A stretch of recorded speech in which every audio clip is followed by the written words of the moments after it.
In first place today, we have the Commodore Amiga's port. Good lord, this Amiga port is awesome. After all these years and being such a big Commodore buff, this is literally my first time of playing this version here. Now, firstly, we have nothing more than pure silky frame rates with no slowdowns. I played through the first 3 stages, and all I can say is I had an awesome time playing this port. Firstly, parallax scrolling here looks very nice compared to the Atari ST's version.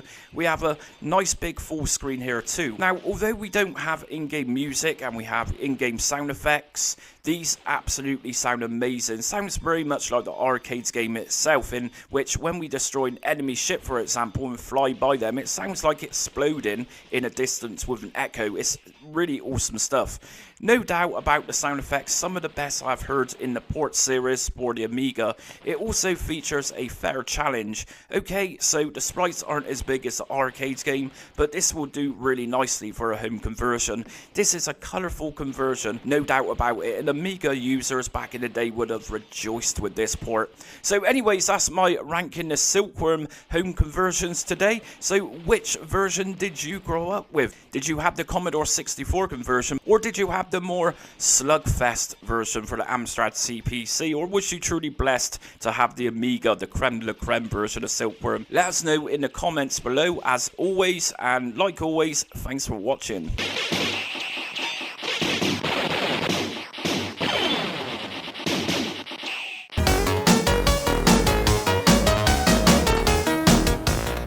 So in first place for the most convincing and most authentic looking port of Operation Wolf, I'm choosing the Commodore Amiga. I think that the Commodore Amiga Ocean conversion firstly would have worn the hell out of a lot of tank mouses with this release back in the day. It is almost similar to the DOS conversion, but of course plays so much nicer and looks slightly better too. And of course the music sounds much more authentic to the arcades game. And that is what you get for being a Commodore fan back in the day. Mainly awesomeness, that is. This is a fairly hard port, very difficult that is. I found myself dying a ridiculous amount of times with this version. Again, we are going for that more dull look with the colour palette here. It plays really nicely and scrolls nicely too. Granted, sprites on screen do have a slight bit of lag when they're moving around, but definitely not as bad as the DOS version. This is totally playable, and I would have loved this version back in the day. So that's it for the most authentic looking port. So next section of this is going to be moving on to those last remaining versions of this game which weren't too great, but we're going to rank those anyways.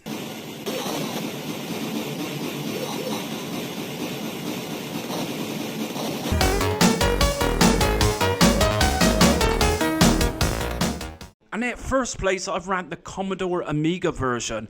Firstly, it's very similar to the ST conversion. Only noticeable difference is really 2 factors. The Amiga port had a bigger gameplay screen, and it seemed very much nicer to play, and seemed a little smoother compared to the Atari ST counterpart. Some really nice voice synth that emulates Robocop sound. Colours used here are pretty much on par with the ST conversion. I have ranked both of these higher than the 8-bit computer conversions, as firstly, sprites are obviously much bigger and truer to the arcade original. Although the Amstrad had voice synth too, that was very limited. With the 16-bit computer ports, we have voice pretty much throughout. Can you just imagine how awesome this would have been at the time? I will also have to say that the shooting gallery in between levels on the Amiga port just seems so awesome too. So that's it for today's ranking the Robocop ports. So a really strange mixture here, but we got there in the end. So what do you think of my rankings? Which version of Robocop did you grow up with? Let me know in the comments which your favourite version was and why is that.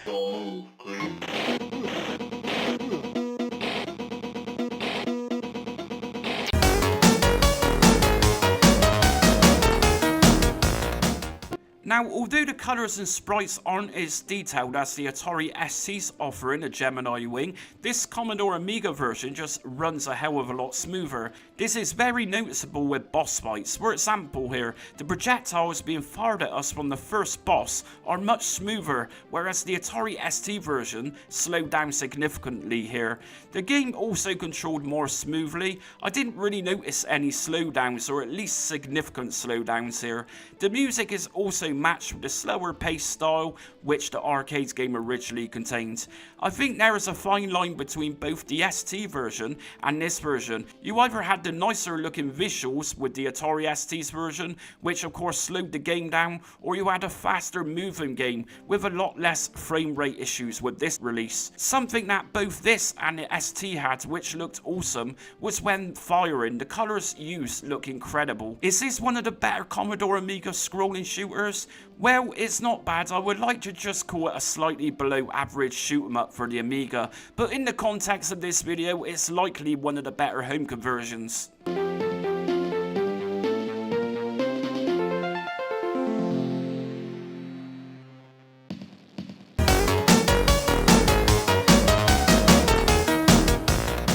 The Commodore Amiga's 1992 Ocean release isn't a bad version of Space Gun. In terms of visuals, it does its best to replicate the source material with a similar colour scheme used here.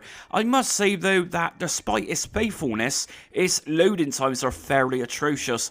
Whenever we walk through doors, off starts the floppy disk spinning for around 60 seconds. We actually got the sound of the iconic motion tracker here too, which sounds pretty good.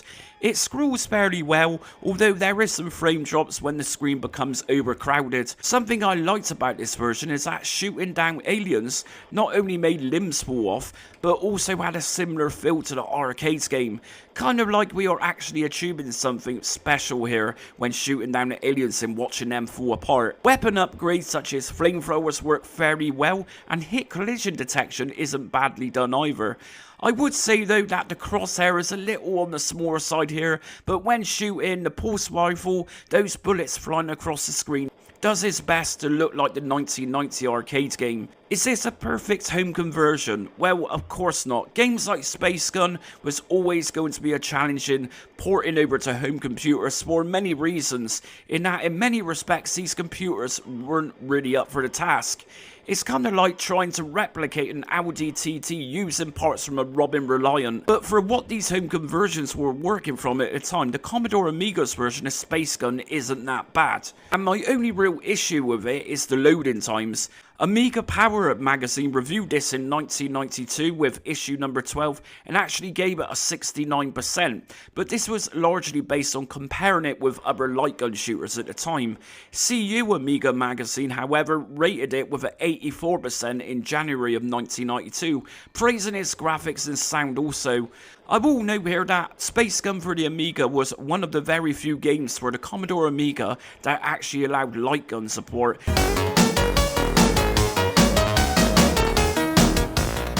The Commodore Amiga's Virgin Interactive 1993 conversion is getting close to perfection. Throughout my arcade port series, Amiga has had a few impressive arcade conversions, and this is one of them.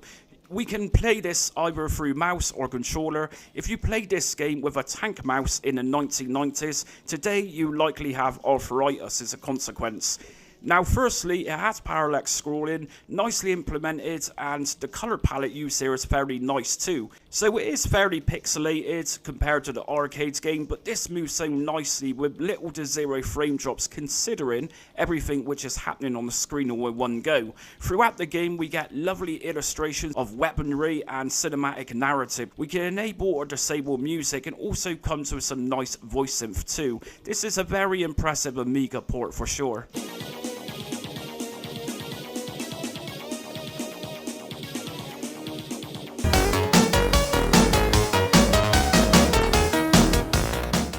And in first place, I put the Commodore Amiga conversion, which also released back in 1988. It's a fairly solid conversion. The music compared with other versions, for a start, is more authentic to the original sound, and also the sound effects are pretty much smack on here too. It does play a tiny bit fast, but that could be down to WinUA that I was using. Although I did set this as a stock Amiga 500 model, and having looked at other gameplays of this Amiga port, they all pretty much look the same. I am thinking that this is how it actually looked originally back on release in the late 80s. This conversion plays really well and is very responsive to controls. I actually love the music here, and dare I say it, I think it's an upgrade from the arcades version. Color-wise isn't too bad compared with some other versions here. Collision detection is also pretty spot on here too. Sadly, no truck, and just like a couple of other conversions, we also had to wait a few seconds for the boss to load in. Second stage also looks really nice with nice consistent multi-scrolling action, which doesn't appear to lag.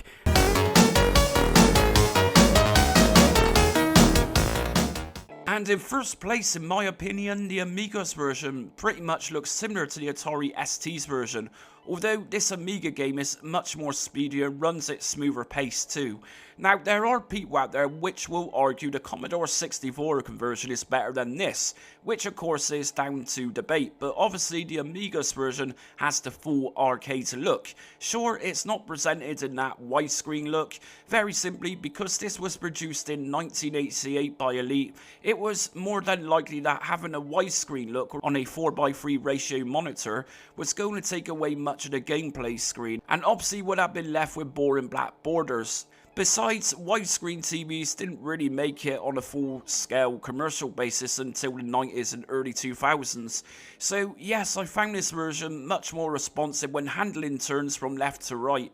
The buggy just seemed much more flexible when controlling in general compared to the Atari ST's port. Sure, the sound effects are different from the arcade's release, and it's obvious that the ST won with that battle. One thing that the ST nor the Amiga actually did was have that very high-pitched sound of the buggy itself. So both fairly equal in that respect. Like I said, putting these 16-bit computer conversions together are almost identical, but the Amiga wins really on the basis of having that little extra oomph. And Woodson felt a little more smoother to play too. A very close call for sure with these two systems.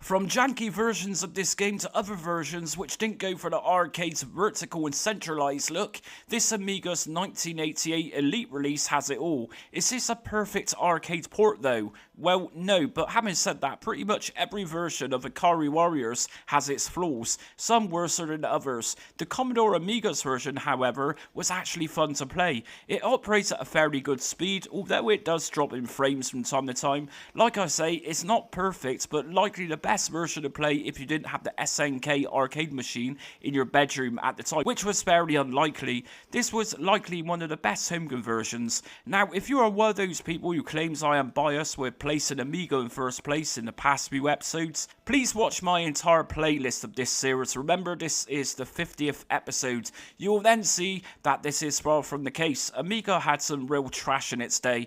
The choice of colours used here are awesome. It's presented in probably the best ratio to the arcade game itself. For those versions which gave us an animated plane crashing introduction, most were fairly slow, almost struggling. The Amiga's version, on the other hand, seems to animate this at ease. Like I say, is it the best Amiga conversion ever? No, but certainly in my opinion, the best version of this game outside of the arcade game itself, and that's why I simply rank this one in first place.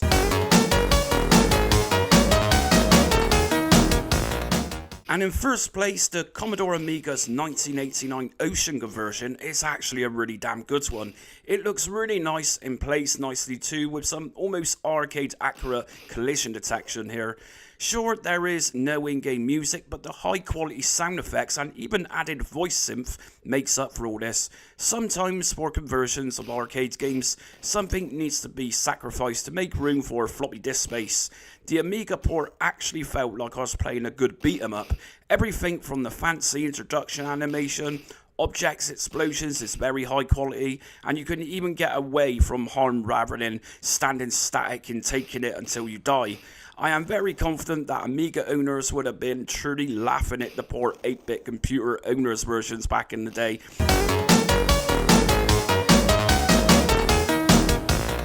The 1990 Storm release of St. Dragon for the Commodore Amiga is a fairly decent port. Much like all of the other versions though, it isn't 100% perfect in terms of power in the game.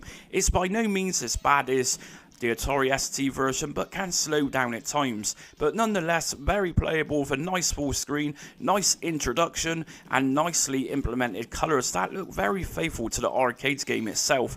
It's nice to control and includes everything with almost the same placements of enemies as the arcade game.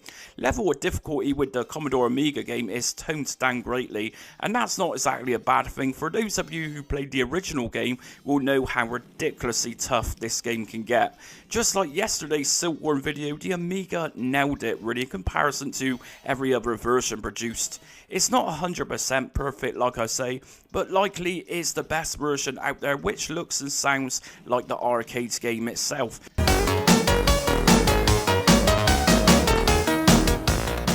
And in first place we have the Commodore Amiga's conversion. Okay, so the Commodore Amiga's 1990 Ocean port is almost the same as the Atari ST's version, only this version runs much more smoothly and the music and sound effects are much better here as usual for the old-fashioned, old-school Amiga versus Atari ST scenario, in this arcade port series at least. I would also say, sound-wise, this actually sounds much fresher than the original arcade game itself too. Kind of an upgrade, so to speak. And talking of upgrades, the balloons themselves seems a little rounder here, where we don't have as much pixelation or jagged edges going around the balloons themselves. There is ever so slight frame drops occasionally, but easily these seem nothing at all when compared to the Atari ST's counterpart. Walking up ladders is also silky smooth here, and hitting the balloons themselves seems a little more fluid as they pop and begin to multiply. The Amiga did have some almost arcade perfect conversions, and this was definitely one of them. Just like the ST version, we can also change difficulty levels with this version, which admittedly I even struggled with the easiest mode. I'm just a terrible player at Penguin. Now, what can I say about the Commodore Amiga's port of Mortal Kombat? For one, it's likely one of the best arcade conversions on the platform, and secondly, I feel that it looks as good as the Mega Drive version and plays just as well too. Just like the Sega Mega Drive or Genesis version, the Commodore Amiga also has particular imagery missing, which is understandable, and even more so for a 16-bit microcomputer. I am pretty sure that if you were still using an Amiga back in 1994 when this released, you likely would have been very pleased with this, considering some of the god-awful Amiga ports that I've covered so far in this series. Not much more really to say about this port, as it really does largely reflect the same as the Sega Mega Drive version. I only rank this one in a higher place because I'm a Commodore geek.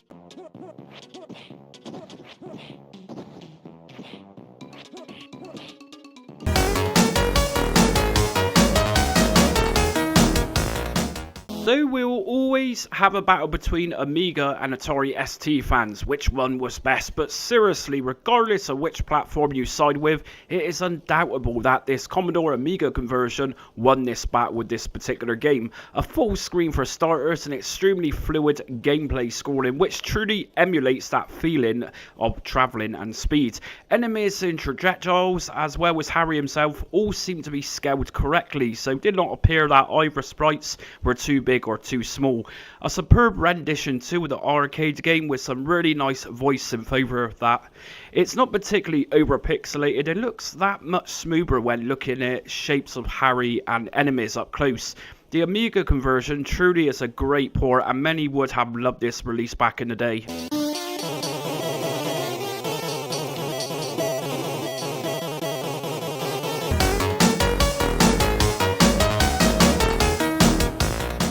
Next up, we have got the Commodore Amiga's port of R-Type. This one released in 1989, and of course at the time it would have been competing against the Atari ST, and we know where the Atari ST's port of R-Type ended on my list. So what made this version much better than the Atari ST's version was everything really. It had a nice feel to play, and unlike the Atari ST's port of it, the sprites in this version was actually nicely done. They weren't too big, and the gameplay wasn't too fast, and that's why I've ranked the Amiga's version so high up in this list.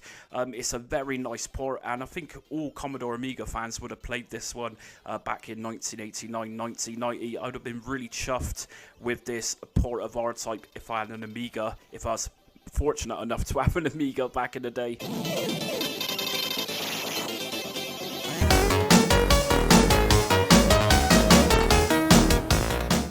What can I say about the Commodore Amiga conversion? This likely ranks as one of the Amiga's best arcade conversions and best racers for the platform too. The colours here are bright and look the part, and the best thing is that this version runs much nicer than the ST versions too. We have some nice cheerful music that perfectly encapsulates the arcade feel, complete with sound effects which are sounding pretty authentic here too. We can play this with a mouse where left button acts as accelerator and the right button gives you boosts. The weight of the motorbike here feels pretty good too when turning corners. The tracking objects on the side of the races are nicely done with nice implementation of colour palette usage.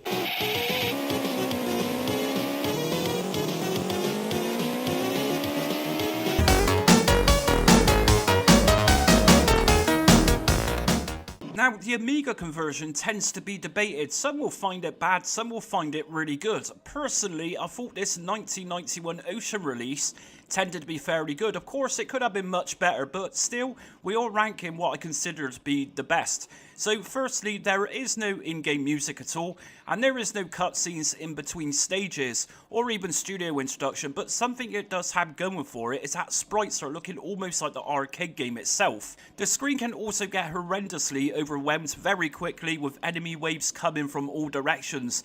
Despite a couple of cutbacks, I just felt this version was a step in the right direction for the gameplay alone. There is very little frame rate issues here with this Amiga release, although a very tough version of Smash TV. The arcade's game itself was no walk in the park, was it? Wads of cash and wrapped up prizes look really nice here too. Just like most versions in this list, it also offers a simultaneous two-player game. Generally, the gameplay layout is the same as the arcade game itself, with the scoreboards on the gameplay areas. It's just a real shame that a little more effort didn't go into this, such as adding a studio introduction in cutscenes in between stages. One thing that really stood out is being blown up, a nice animation of an eyeball flying into the air. Very awesome stuff.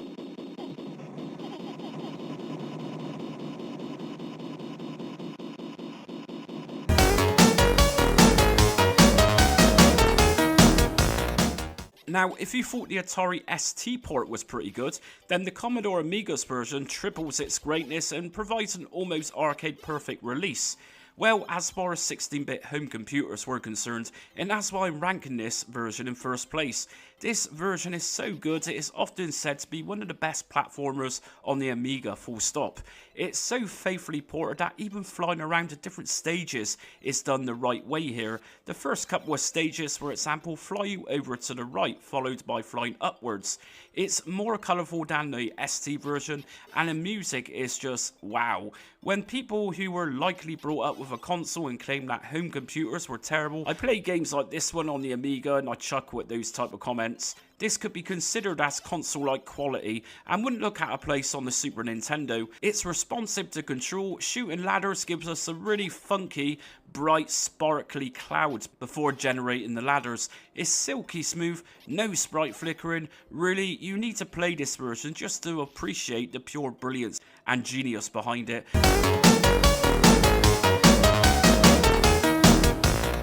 I think likely the Commodore Amiga wins the best arcade port of Cabal for many reasons. Now, it emulates the sound of the arcade game really nicely here. The music and sound effects sound really impressive for what it is and what it's outputting from. And that is two elements of what the rest of the home conversions failed to capture, that perfect arcade sound.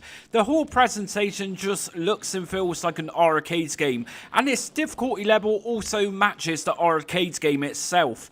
Controlling our commando feels really good too, and rolling around to avoid enemy bullets seemed easier to handle than most. Throwing grenades and the explosions caused were pretty much the most convincing out of every conversion to in this video, I think. With everything else going for it, which other versions failed to capture entirely, the Commodore Amiga version even has the ending of level animation spot on, with almost the exact same tone of arcade sound to go with it. Of course, it looks very similar to the previous Atari ST game in this video, but this plays so much smoother and much faster to play too. Now, visually, granted, it's not the nicest looking Commodore Amiga game ever made, but it does what it sets out to do, and does it fairly well too.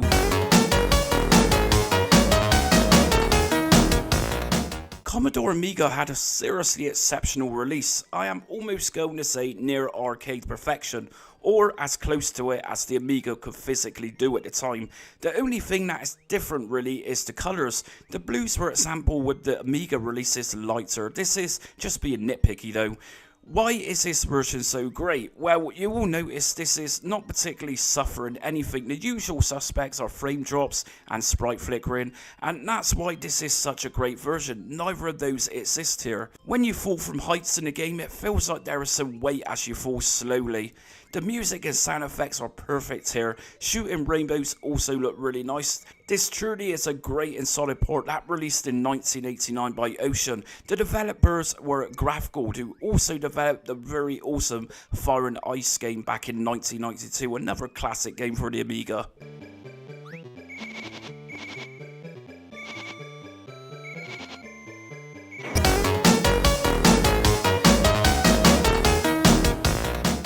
Now, for owners of the Commodore Amiga 500 back in 1990, you would have rejoiced that you finally owned a fairly decent arcade conversion.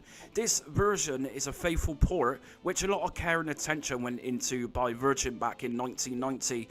So what made this port so good? Well, firstly, as much as the arcade game is a classic undeniably, the Amiga version is ever so slightly faster. For example, when Julius Thunderhead, who I was playing as in this version, got hit down, it just seems just that little bit quicker to get back up and get back into the game. Enemies also appear to walk in and run a little faster too, but not too much faster to the point which other versions of this list has had. Music and sound effects was also added without the need of selecting here just one of these. All three characters are playable in this version too, and casting magic spells also looks really cool with this version. Visually, the game looks really nice with a nice touch of perfect collision detection when hitting the baddies.